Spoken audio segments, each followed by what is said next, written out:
Shalom, selamat pagi Bapak Ibu Saudara yang dikasih Tuhan. Shalom.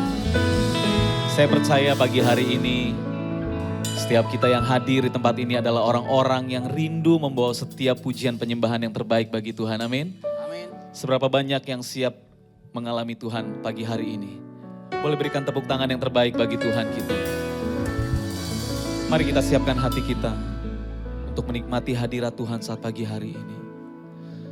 Bapak, kami bersyukur Tuhan. Kalau pagi hari ini kami masih diberi kesempatan untuk menikmati hadirat-Mu. Kami boleh mengalami perjumpaan dengan Engkau pagi hari ini Tuhan. Semua karena kebaikan Tuhan. Semua karena anugerah-Mu Tuhan dalam hidup kami. Terima kasih Tuhan. Kasih-Mu begitu besar dalam hidup kami. Terima kasih. Mari kita sembah Dia pagi hari ini. Naikkan syukur-Mu dalam hadirat Tuhan. Katakan Dia baik. Oh, Dia sungguh baik. Dia sangat baik. Kasih-Nya melimpah di dalam hidupmu. Tak pernah berkesudahan. Oh, selalu baru setiap waktu. Terima kasih Yesus, Engkau sungguh baik. Tak pernah Kau tinggalkan, tak pernah Kau kecewakanku.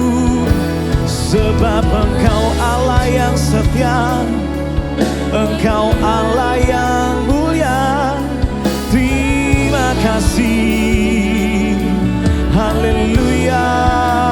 Shikaralaba yaralaba sande. Yaralaba laba sande. Oh Jesus. Sungguh tidak terukur kasih-Mu Tuhan. Engkau rela mati bagi setiap kami. Engkau menebus dosa kami Tuhan. Engkau menggantikan kami. Karena kasih-Mu besar dalam hidup kami Tuhan. Terima kasih Tuhan. Terima kasih Yesus. Terima kasih Roh Kudus. Mari sama-sama kita katakan. Tak terukur kasih-Mu Yesus. Kau telah mati gantikan diriku. Kau curahkan darah-Mu untuk tebus dosaku. Mari sama-sama kita bangkit berdiri bersama. Oh Yesus Tuhan, katakan tak terukur kasih. Tak terukur kasih-Mu Yesus. Kau telah mati gantikan diriku. Kau curahkan darah-Mu untuk tebus dosaku. Mari sama-sama katakan. Layaklah Kau Tuhan, dipuji dan disembah dengan segenap hatiku. Layaklah Kau Tuhan, dipuji dan disembah dengan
genap hati kami Tuhan.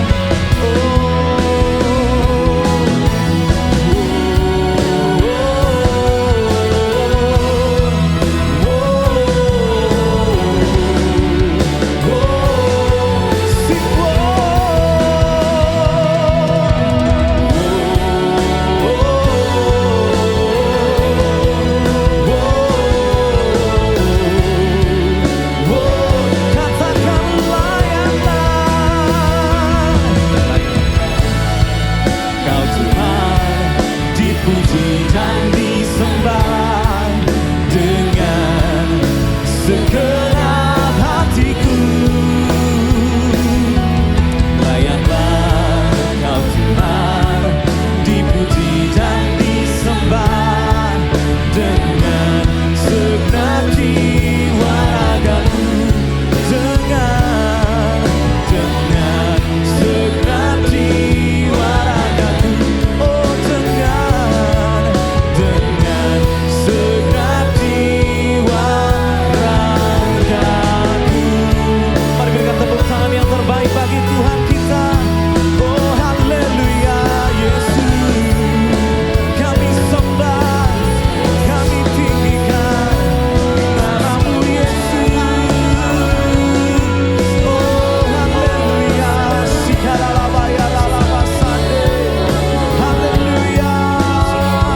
Mari angkat suaramu, naikkan sembah-Mu.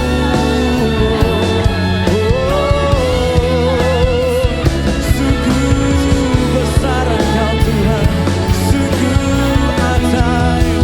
Shikarabayarabasande. Oh Yesus Tuhan. Shikarabayarabasande. How great, come on, is our God. Oh, sing with me, how great is our God. And all we see, how great, how great. Angkat tanganmu, katakan how great, katakan how great. Oh, how great is our God. Sing with me. Oh,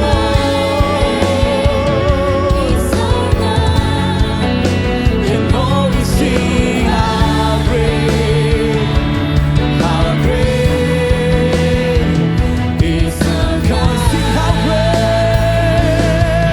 Oh, how great is our God. Sing with me, how great. Yes, hallelujah. And all we see, how great, never bow our knee. Come on, sing, never bow our knee. Never bow our knee. You are worthy, oh, yes. My heart thanks the Lord. Katakan, never bow our knee. Never bow our knee. You are, yes, Lord Jesus. My heart. Come on, sing how great. Mari sama-sama katakan how great. How great is our God. Oh, sing with me, how great is our God. And all we see, how great, how great. Mari lebih sungguh katakan how great. How great is our God. Come on, sing how great. Sing with me, how great Kau terbesar Tuhan.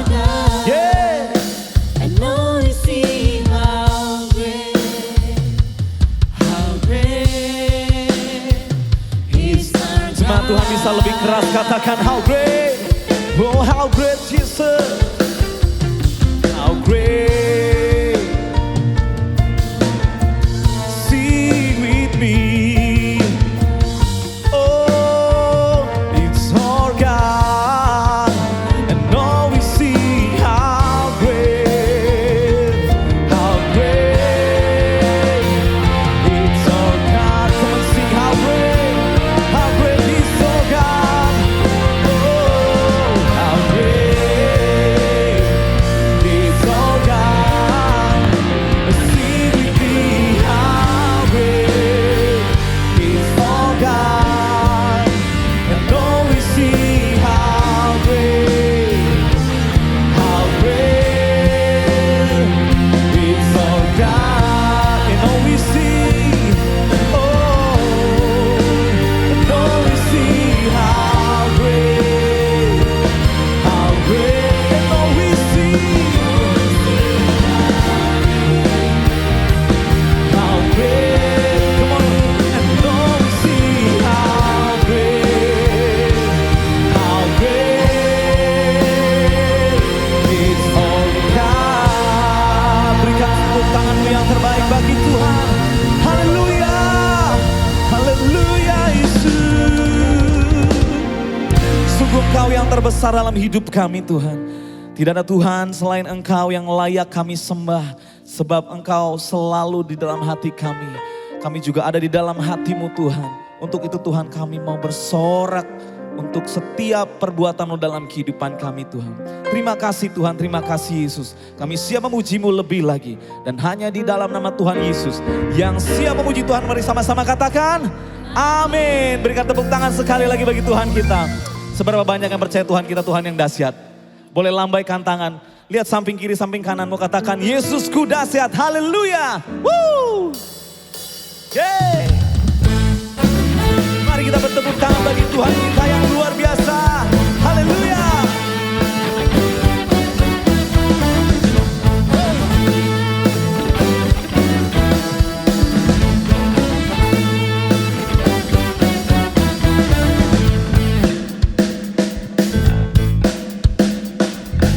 Mari sama-sama katakan.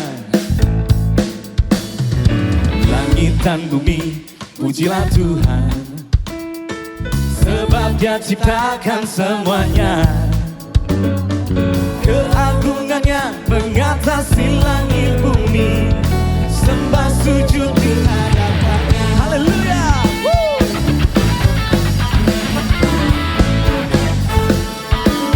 Langit dan bumi, pujilah Tuhan.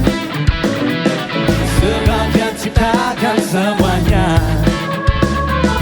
Keagungannya mengatasi langit bumi. Sembah sujud di hadapannya. Angkat tangan katakan, ku puji, ku sembah, ku puji, ku sembah Yesus Kristus Sang Penebusku.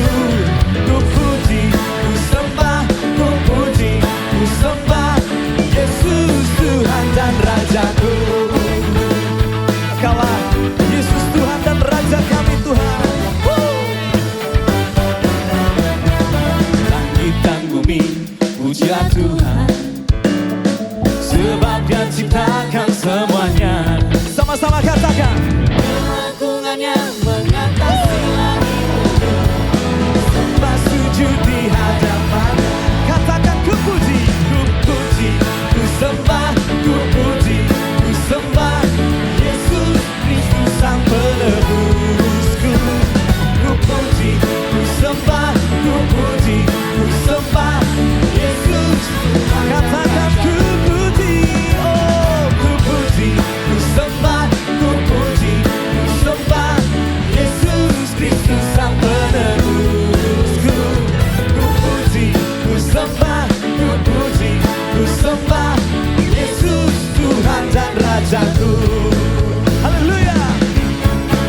Dialah Tuhan dan Raja kita, amin. Dia yang berkuasa atas hidup kita. Yang percaya katakan haleluya. Sekali lagi yang percaya katakan haleluya. Yeah. Mari sama-sama katakan haleluya.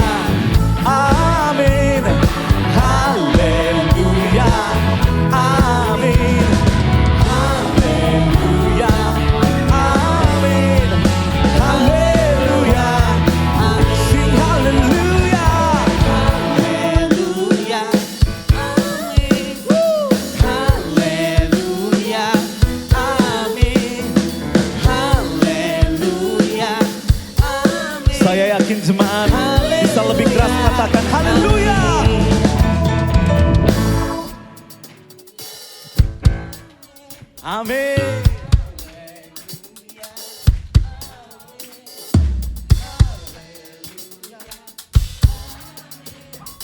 Haleluya. Sama-sama. Haleluya. Amin. Haleluya. Amin. Haleluya. Amin. Haleluya. Amin. Haleluya. Amin. Haleluya.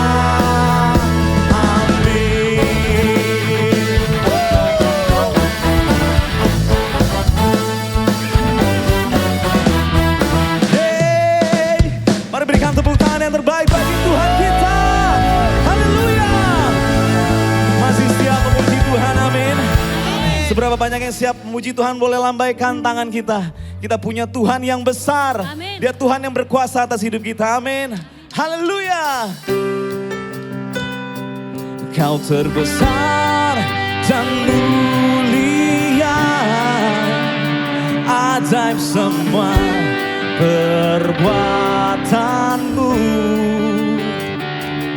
Kau terbesar dan mulia, biarlah semua memujimu. Biarkan setiap kami yang hadir pagi hari ini Tuhan memuji kebesaran-Mu. Oh, haleluya.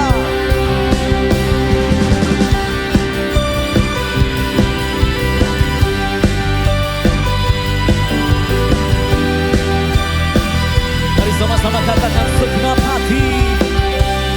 Segenap hati aku memuji, segenap jiwa aku bernyanyi, karena Roh-Mu ada dalamku, Tuhan.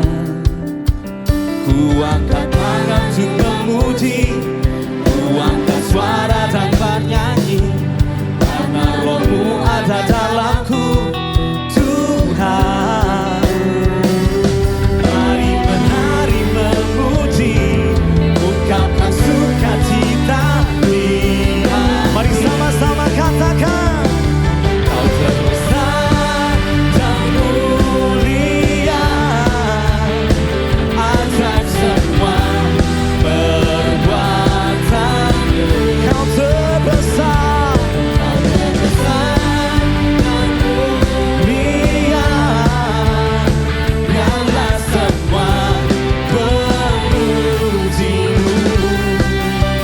Haleluya, Engkau terbesar Tuhan. Mari sama-sama katakan. Segenap hati aku memuji, segenap jiwa aku bernyanyi, karena Roh-Mu ada dalamku, Tuhan. Mari angkat tanganmu katakan. Angkat tanganku memuji, ku angkat suara dan bernyanyi, karena Roh-Mu ada dalamku, Tuhan. Mari menari, mari menari memuji, ungkapkan sukacita di hati. Kau terbesar, kau terbesar dan mulia, ajaib semua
semua memuji-Mu.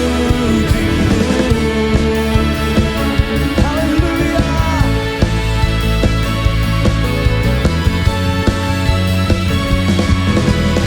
Mari berikan tepuk tangan yang terbaik sekali lagi bagi Tuhan kita. Silakan duduk Bapak Ibu Saudara yang dikasihi Tuhan. Mari kita kasih tepuk tangan buat Tuhan kita yang dahsyat. Dia sanggup mengubahkan hidup kita, amin. Dia sanggup menjadikan kita menjadi pribadi yang baru. Tugas kita hanya mau atau tidak untuk dirubah.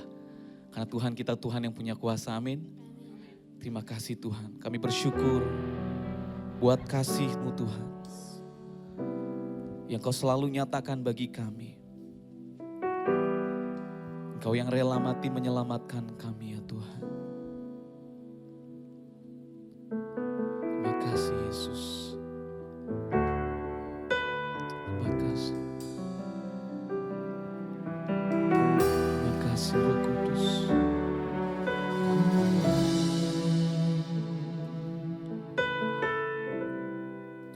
Ya Tuhan. Kami mau nyatakan Tuhan. Syukur buat kasih-Mu Tuhan. Kau nyatakan bagiku. Syukur buat kasih-Mu Bapa yang selamatkan hidupku. Angkat tangan menyembah Yesus Raja, Kau Tuhanku. Kau rela mati bagiku, disalibkan di Kalvari. Ku bawa hati berserah, sepenuhnya ku milik-Mu. Darah-Mu menebus dosaku. Ku hidup karena salib-Mu. Mari kita kasih tepuk tangan buat Tuhan yang rela mati bagi setiap kita. Terima kasih Tuhan. Katakan syukur buat kasih. Syukur buat kasih-Mu Tuhan. Kau nyatakan bagiku. Syukur buat kasih-Mu. Kau yang selamatkan kami Tuhan. Mari angkat tangan di hadapan Tuhan dan katakan, ku angkat tangan menyembah Yesus Raja, Kau Tuhanku.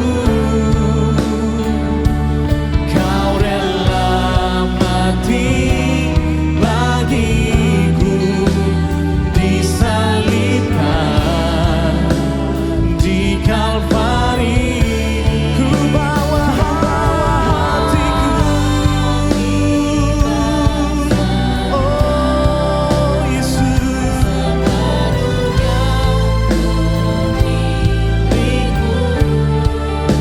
Darah-Mu yang menebus dosa kami Tuhan. Dan kami hidup karena salib-Mu. Oh, ku angkat tanganku, angkat tangan menyembah Yesus Raja, Kau Tuhanku. Kau rela mati bagiku, disalibkan di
hidupmu.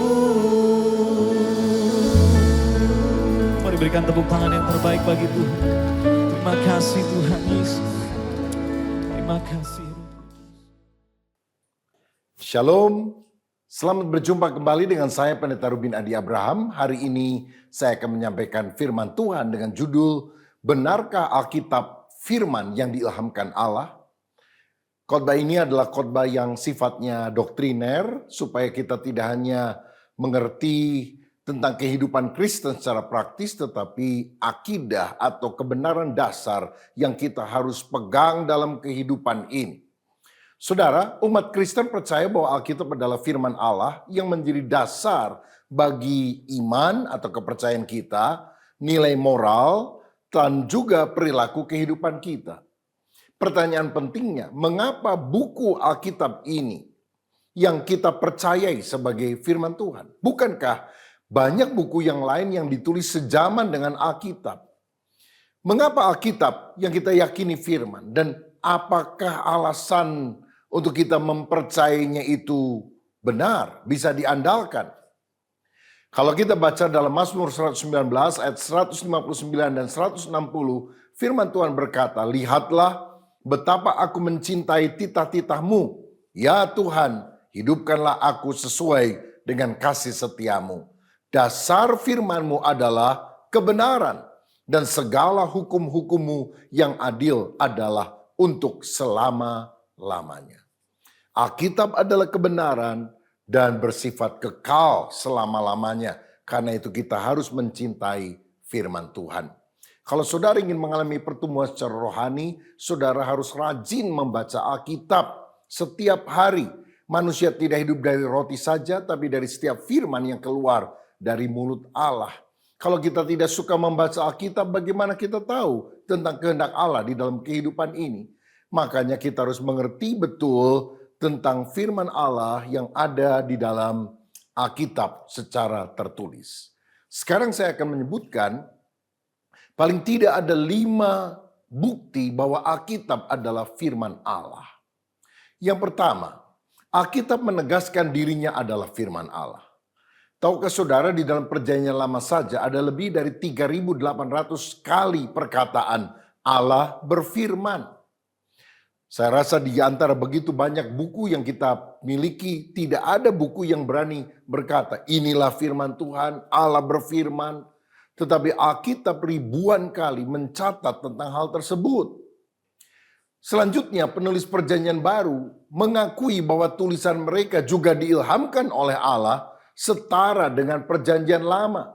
Sehingga baik Perjanjian Lama dan Perjanjian Baru, keduanya adalah firman Allah. Selanjutnya, Yesus juga menyaksikan bahwa Alkitab adalah ilham Allah yang berotoritas. Dan sebagai orang yang percaya kepada Yesus, kita yakin apa yang Yesus ucapkan itu benar. Dalam Lukas 24-27 dikatakan, lalu ia, Yesus, menjelaskan kepada mereka apa yang tertulis tentang dia dalam seluruh kitab suci, mulai dari kitab-kitab Musa dan segala kitab nabi-nabi. Pada waktu Yesus ada di dunia, Alkitab Perjanjian Baru belum ditulis. Jadi Alkitab yang dikenal pada waktu itu adalah Alkitab Perjanjian Lama, yang menurut orang Yahudi disebut sebagai Tanakh, Taurat, Nebiim, kitab nabi-nabi, dan Ketubim, kitab-kitab. Dan Yesus mengatakan bahwa kitab suci itu terdiri dari kitab-kitab Musa dan segala kitab nabi-nabi dan yang lainnya. Berarti Yesus mengakui bahwa Alkitab Perjanjian Lama itu berasal dari Allah, diilhamkan oleh Allah. Yang kedua, mengapa kita percaya Alkitab adalah firman Allah? Karena kesatuan Alkitab. Seluruh Alkitab terdiri dari 66 kitab, 39 Perjanjian Lama, 27 Perjanjian Baru. Dan ditulis oleh lebih kurang 40 penulis selama 16 abad, 1600 tahun yang berbeda. Mereka tidak pernah runding, berkumpul di satu tempat. Ayo ya kita nulis intinya ini. Tidak pernah. Mereka menulis masing-masing. Penulisnya juga sangat beragam. Ada nabi, raja, nelayan, dokter. Tapi ternyata memiliki satu kesatuan. Satu doktrin yang tidak saling bertentangan satu dengan yang lain. konsep moral yang sama. Misalnya kalau dalam perjanjian lama membunuh itu dosa, begitu juga di dalam perjanjian baru. Kalau mengasihi itu baik, maka baik PL maupun PB itu mengajarkan hal yang sama. Lagi pula seluruh Alkitab memiliki satu pusat, satu fokus, yaitu Yesus Kristus sebagai Mesias.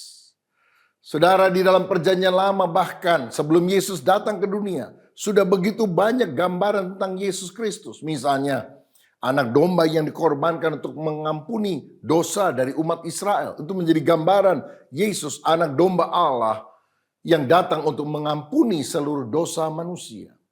Alkitab juga memiliki satu jalan keselamatan, yaitu iman kepada Mesias.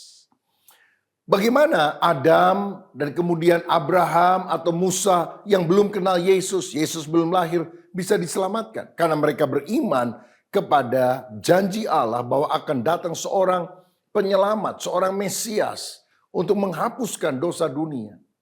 Dan ternyata dalam perjanjian baru kita diberitahu bahwa Mesias yang datang itu adalah Yesus Kristus. Jadi orang-orang pada masa perjanjian lama percaya kepada Mesias yang akan datang. Orang-orang dalam perjanjian baru termasuk kita sekarang percaya bahwa Mesias itu sudah datang. Dan namanya adalah Yesus Kristus. Satu kesatuan yang ajaib dari Alkitab meyakinkan bahwa Alkitab adalah firman Allah yang benar. Yang ketiga, mengapa kita percaya Alkitab adalah firman Allah? Karena nilai kebenarannya teruji tepat dari segi sains atau ilmu pengetahuan.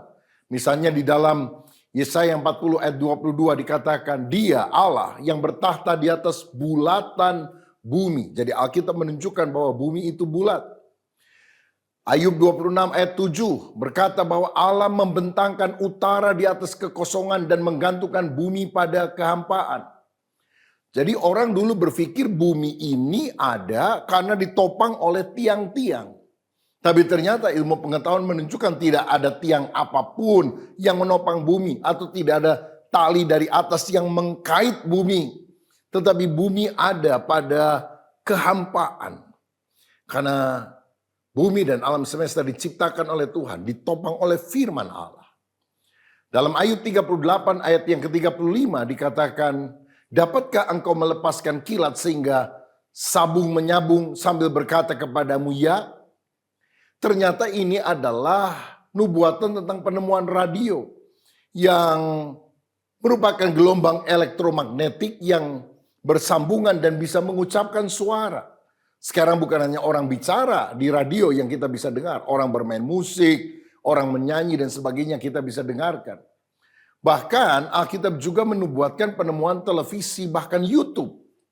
Misalnya dalam Wahyu 11 ayat 9 dicatat bahwa Antikris akan membunuh 2 orang saksi Allah dan orang dari seluruh dunia akan melihat mayatnya tergeletak 3,5 hari di Yerusalem. Bagaimana mungkin orang dari seluruh dunia bisa melihat orang yang mati di Yerusalem pada saat yang sama jika tidak ada televisi atau YouTube? Alkitab itu sangat luar biasa karena secara ilmu pengetahuan juga bisa membuktikan kebenarannya. Lagi pula dari segi sejarah kita lihat banyak penemuan-penemuan yang mendukung kebenaran Alkitab. Ada penemuan-penemuan arkeologi membuktikan eksistensi bangsa Het dan juga Raja Sargon yang dicatat di dalam Alkitab yang semula dianggap sebagai kisah dongeng. Tetapi ternyata ada prasasti yang menunjukkan keberadaan bangsa Het dan juga Raja Sargon. Kitab Daniel juga mencatat bahwa Raja Babel yang terakhir adalah Belsasar yang kemudian dikalahkan oleh media Persia. Padahal menurut buku sejarah di luar Alkitab, Raja Babel terakhir itu bukan Belsasar tapi Nabonidus, ayah dari Belsasar. Apakah Alkitab salah? Ternyata tidak, karena sebetulnya Raja Babel yang terakhir memang benar Nabonidus, tapi pada masa tuanya dia undur dari pemerintahan, menyerahkan pemerintahan secara de facto kepada anaknya Belsasar, sementara dia pergi ke tempat yang sunyi untuk mendalami agama purba. Sehingga ketika musuh menyerang, maka yang dikalahkan, dibunuh adalah Belsasar. Selanjutnya dari segi nubuatan. Nubuatan Daniel ketika mengartikan mimpi Raja Nebukadnezar tentang kebangkitan dan kejatuhan bangsa-bangsa. Menggambarkan tentang kerajaan hebat Babel dikalahkan oleh Media Persia, dikalahkan oleh Yunani, dikalahkan oleh Roma dalam gambaran patung besar yang kemudian dihancurkan. Ini ternyata terbukti di dalam sejarah.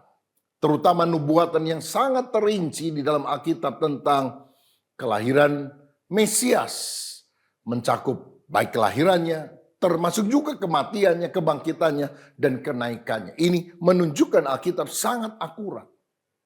Bukti keempat bahwa Alkitab adalah firman Allah karena bertahan sepanjang masa. Allah yang membela firman-Nya, karena firman itu diilhamkan oleh nafas Allah sendiri. Tahukah saudara bahwa sekarang Alkitab adalah buku yang paling banyak dicetak dan selalu up to date sesuai dengan kebutuhan orang di setiap zaman. Kaisar-kaisar Romawi berusaha untuk membakar Alkitab, membunuh orang-orang Kristen. Bahkan Kaisar Domitian telah mendirikan satu prasasti, satu tugu. Disinilah berakhirnya kekristenan. Karena sejauh yang dia tahu semua orang Kristen dibantai, Alkitab semuanya sudah dibakar. Tetapi saya pernah pergi ke kota Roma, berdiri di samping daripada prasasti tersebut. Dan saya orang Kristen, saya hamba Tuhan. Berarti usaha untuk membantai, membinasakan orang Kristen dan Alkitab gagal. Kaisarnya mati, tapi firman Tuhan tetap sampai selamanya. Ada seorang pujangga Perancis bernama Voltaire yang pernah berkata pada masa hidupnya, biarkan saja Alkitab, dia akan ketinggalan zaman, tidak akan ada orang yang membacanya. Sekian tahun kemudian Voltaire mati, dan kemudian rumah dari Voltaire ini di kemudian hari diberi oleh lembaga Alkitab Perancis, dan dari rumahnya atau bekas rumahnya itu dijual atau dicetak Alkitab, diedarkan ke seluruh Perancis. Jadi manusia mati, tetapi Allah itu Allah yang hidup dan firman-Nya juga kekal. Dan yang kelima, mengapa kita percaya Alkitab adalah firman Allah? Karena pengaruh Alkitab. Pengaruh Alkitab yang begitu luas dalam bidang seni, dalam bidang literatur, dalam hidup pribadi, dan juga dalam reformasi masyarakat. Saya tidak pernah dengar ada orang berkata, hidup saya berubah, dulu saya orang jahat, sekarang saya jadi orang saleh. Setelah saya membaca mafia, matematika, fisika, dan kimia. Tapi banyak orang berkata, saya bertobat setelah saya membaca firman Allah. Firman Allah itu memiliki pengaruh yang sangat luar biasa. Saya teringat ada seorang anggota parlemen di Inggris yang memperjuangkan penghapusan perbudakan. Dan akhirnya dia berhasil. Nama orang ini William Wilberforce. Dan dari mana dia mendapatkan ide tentang penghapusan perbudakan itu? Dari prinsip-prinsip Alkitab. Jadi Alkitab punya pengaruh yang sangat luar biasa. Makanya kita harus makin mengenal Alkitab, belajar firman, suka mendengarkan firman, supaya iman kita bertumbuh. Lebih jauh saya mau bicara tentang pengilhaman Alkitab. Saudara sekalian, Alkitab diakui sebagai firman Allah. Tapi benarkah Allah sendiri yang mengilhamkannya? Kalau kita baca dalam Alkitab ada ayat yang menopang kebenaran itu. 2 Timotius 3 ayat 16 berkata, segala tulisan yang diilhamkan Allah. Bahasa Yunaninya theopneustos, atau dihembusi nafas Allah. Segala tulisan yang diilhamkan Allah memang bermanfaat untuk mengajar, untuk menyatakan kesalahan, untuk memperbaiki kelakuan, dan untuk mendidik orang dalam kebenaran. Jadi yang dimaksudkan dengan pengilhaman Alkitab adalah Allah mengawasi sedemikian rupa sehingga para penulis Alkitab itu menyusun dan mencatat tanpa salah pesannya kepada manusia dalam bentuk kata-kata pada penulisan atau naskah aslinya. Jadi Allah yang memberikan ilham sehingga ketika para penulis menulis, dia menulis dalam tuntunan Roh Kudus. Sehingga setiap kata yang tercantum dalam Alkitab memang dikehendaki Allah ada di dalam kitab suci. Dan itu pasti benar pada original autograph atau naskah aslinya. Karena kemudian Alkitab diterjemahkan dalam berbagai bahasa, disalin selama begitu masa yang panjang dalam ribuan buku-buku, tetapi yang pasti benar adalah naskah asli tersebut. Nah saudara-saudara, sekarang ada 4 paham tentang pengilhaman yang kita harus pahami. 3 yang pertama salah, yang benar adalah yang keempat yang akan saya jelaskan. Paham yang pertama tentang pengilhaman Alkitab disebut pengilhaman mekanis. Orang yang percaya akan pengilhaman mekanis meyakini bahwa Alkitab diilhamkan secara hurufiah, artinya didiktekan oleh Allah. Penulis hanya ibarat mesin saja. Ini mungkin seperti pandangan umat muslim tentang Al-Quran. Tetapi Alkitab kita tidak ditulis dengan cara demikian. Mengapa? Dalam Alkitab memang ada bahan yang langsung didiktekan oleh Allah. Misalnya 10 perintah Allah dalam 2 loh batu yang ditulis oleh Allah sendiri atau kemudian Musa yang menulisnya. Jangan ada padamu ilah lain, jangan membuat patung untuk disembah, dan selanjutnya 10 perintah. Itu memang langsung didiktekan oleh Allah.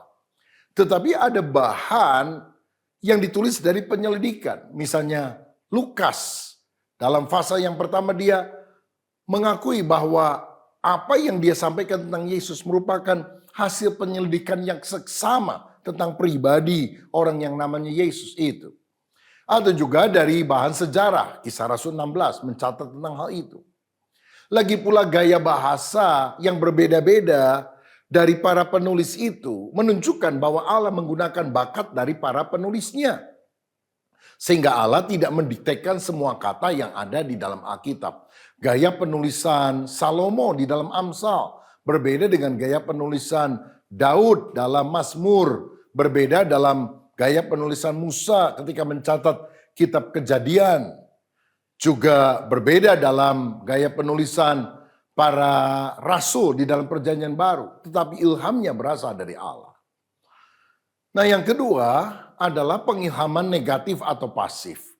Menurut paham ini, penulis Alkitab itu dijaga oleh Roh Kudus jangan sampai salah.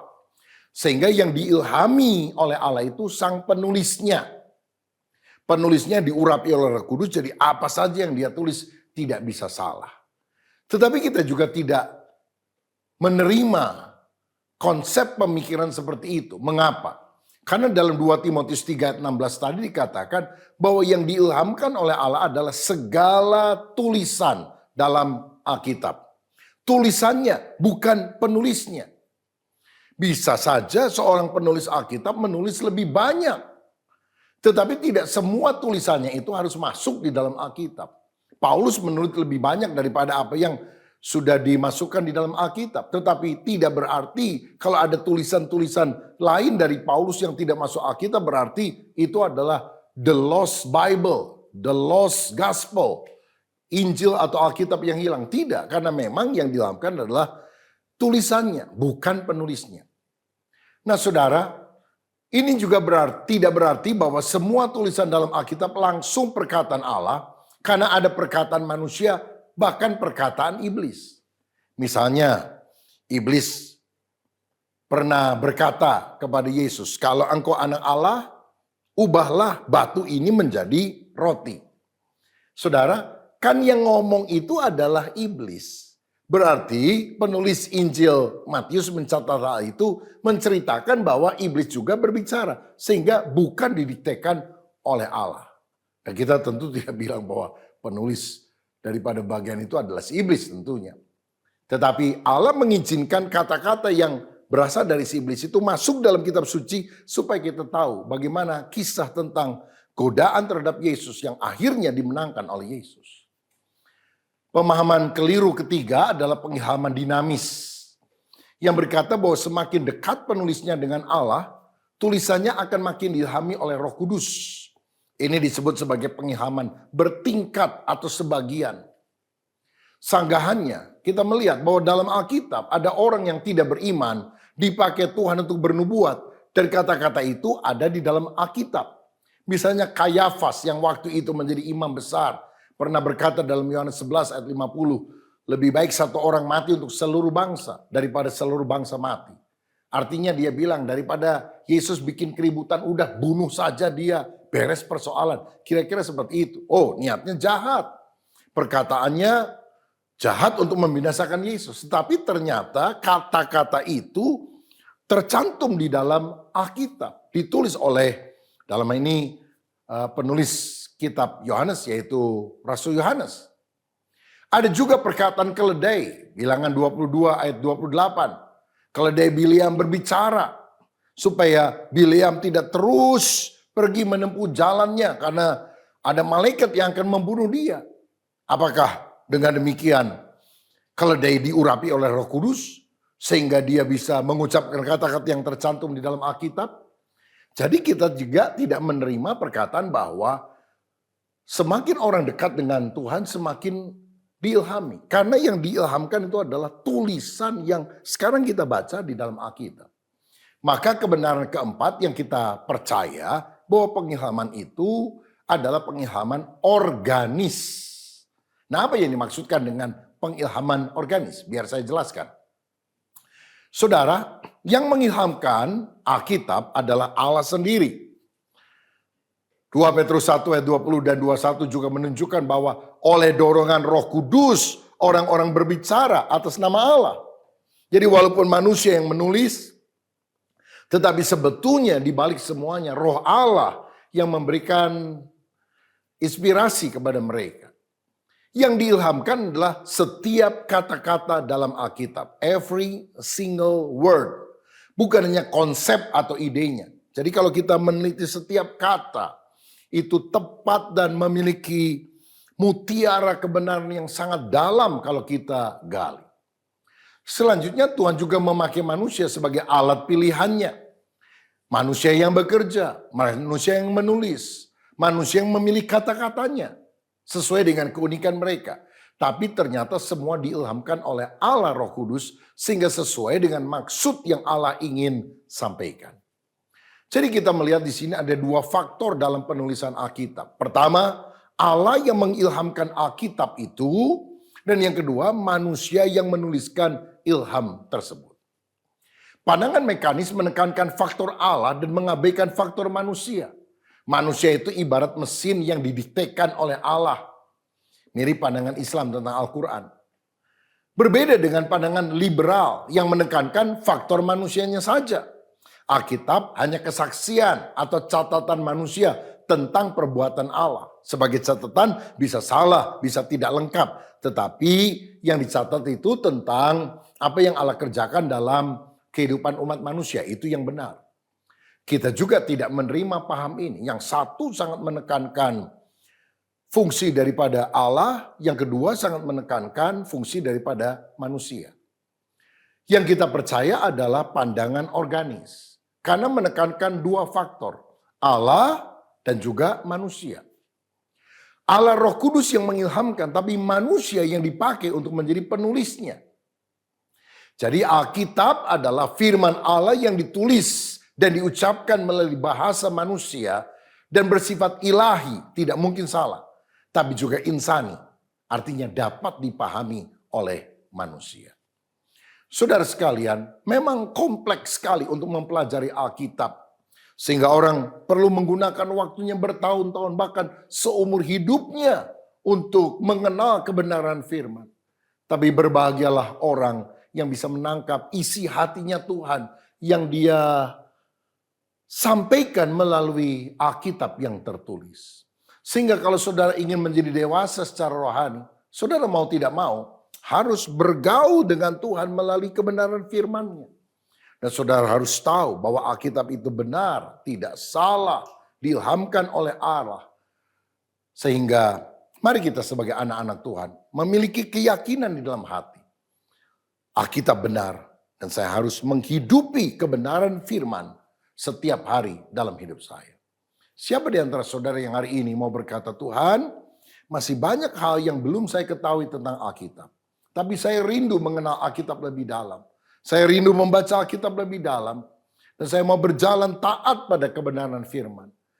Karena firman berkata jangan menyimpang ke kiri atau ke kanan. Tapi hidup lurus berdasarkan firman. Maka keberhasilan, keberuntungan akan menjadi bagian kita. Saya mau berdoa kalau ada di antara saudara yang sudah lama menjadi orang Kristen, tapi belum pernah menghabiskan Alkitab, perjanjian lama sampai perjanjian baru. Engkau belum pernah baca tuntas.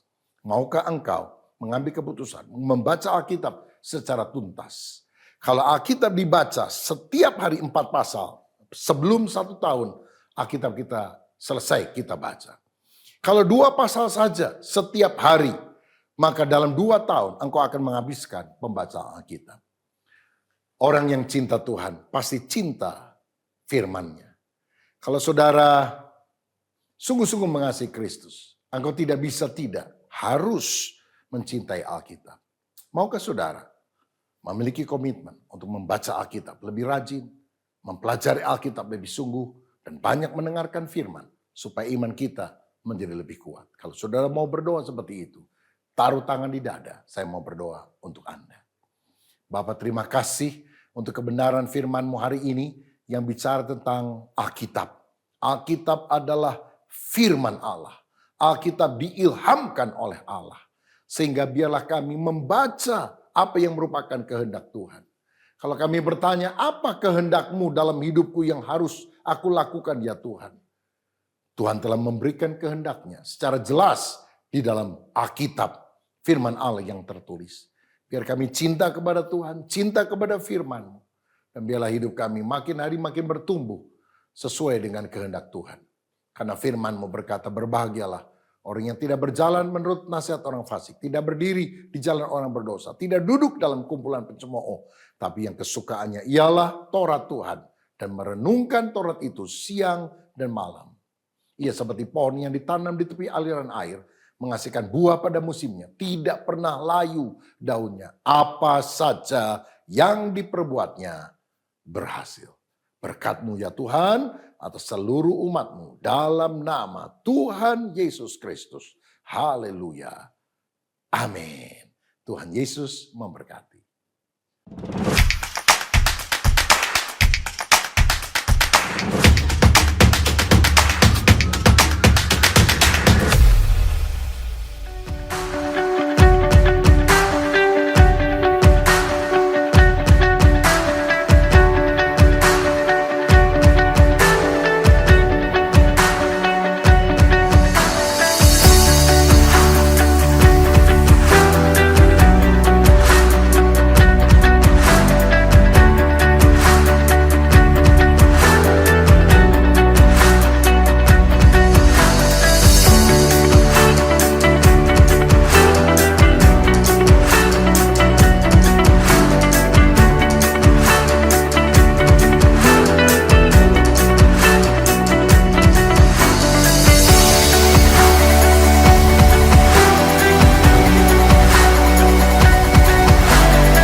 Shalom Jemaat Kedoya yang terkasih. WBI dan Diakonia akan mengadakan basar murah bagi masyarakat sekitar yang akan diselenggarakan pada Sabtu tanggal 23 Maret 2024 dan bertempat di Ruko Prisma Kedoya Plaza Blok C 11-12. Bagi semua jemaat yang tergerak untuk mendukung kegiatan ini, Anda bisa berpartisipasi dengan menyumbangkan baju layak pakai yang akan dikumpulkan di gereja atau food hall lantai 3. Dan juga bisa menyumbang dana untuk membeli sembako dan ditransfer ke rekening BCA yang tertera di layar ini. Terima kasih dan Tuhan Yesus memberkati.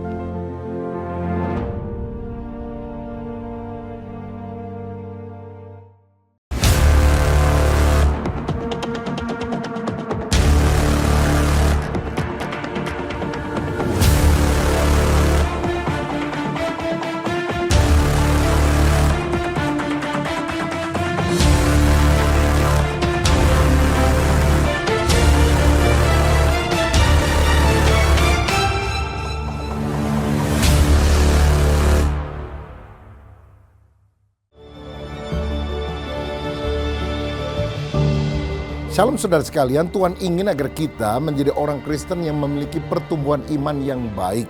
Seorang hamba Tuhan bernama Charles Spurgeon pernah berkata, iman yang kecil akan membawamu ke sorga, tetapi iman yang besar akan membawa sorga ke dalam hatimu. Karena itu iman kita harus terus bertumbuh dengan cara mendengar firman supaya kita makin kuat. Nah, iman sejati itu percaya dulu baru melihat, bukan melihat dulu baru percaya. Saudara ingat Thomas pernah berkata, sebelum aku melihat dan memasukkan jariku kepada bekas luka Yesus, aku tidak akan percaya. Kalau saudara sudah melihat misalnya ada mobil di depan, nggak perlu iman, perlu mata untuk melihat. Tapi iman itu walaupun belum melihat, percaya. Saudara beriman bahwa kita akan masuk surga, kan surganya belum kita lihat. Tapi kalau kita percaya, hal itu akan terjadi. Seperti Tuhan pernah berjanji kepada Abraham, keturunanmu seperti bintang di langit dan pasti di tepi laut. Abraham percaya kepada Allah, walaupun dia belum melihat, walaupun secara logika mustahil. Dan akibatnya dia melihat penggenapan janji Allah luar biasa. Saudara, percayalah, maka engkau akan melihat mujizat Allah. Amin.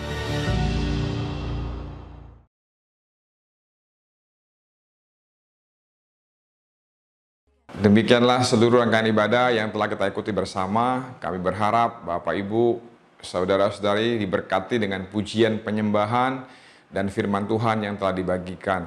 Sebelum kita mengakhiri ibadah online ini serta menerima berkat Tuhan, mari kita tundukkan kepala untuk kita berdoa bersama-sama. Terima kasih buat pemeliharaan dan penyertaan Tuhan sepanjang minggu ini. Kami terus berdoa biarlah firman Tuhan yang disampaikan menjadi kekuatan, pengharapan bagi kehidupan kami. Secara khusus kami berdoa buat tim gembala kami, Pak Julius Abraham, Pak Rubin Adi, Pak Swito, Pak Suryanta, beserta keluarga mereka masing-masing. Biar Tuhan senantiasa memelihara hidup mereka, menyertai mereka agar dimanapun mereka boleh berada, mereka tetap menjadi panutan, teladan, dan soko guru bagi banyak orang.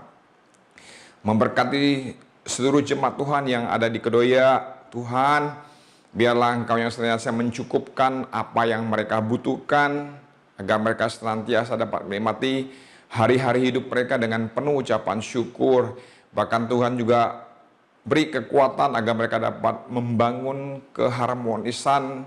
harmonisasi pelayanan dalam keluarga, agar mereka juga boleh menjadi berkat bagi lingkungan mereka masing-masing. Memberkati bangsa dan negara kami, berdoa buat pemerintahan Pak Jokowi, para menteri, serta jajarannya. Ini doa dan pengharapan kami Tuhan. Kami alaskan hanya di dalam nama Tuhan Yesus Kristus. Kami mengucap syukur dan kami telah berdoa. Haleluya. Amin. Saudara, angkat tanganmu, angkat hatimu, dan terimalah berkat Tuhan. Biar berkat daripada Allah Bapa, kasih daripada Tuhan Yesus Kristus, persekutuan dan penghiburan dari Roh yang Kudus, biar itu tinggal di dalam hidup saudara dan saya. Sehingga kita boleh tetap hidup dengan kuat, tetap beriman, dan tetap setia kepada Tuhan. Biar berkat ini turun atas kita semua. Mulai dari saat ini, bahkan sampai selama-lamanya. Yang percaya bersama-sama kita katakan, amin. Tuhan memberkati. Salam sehati.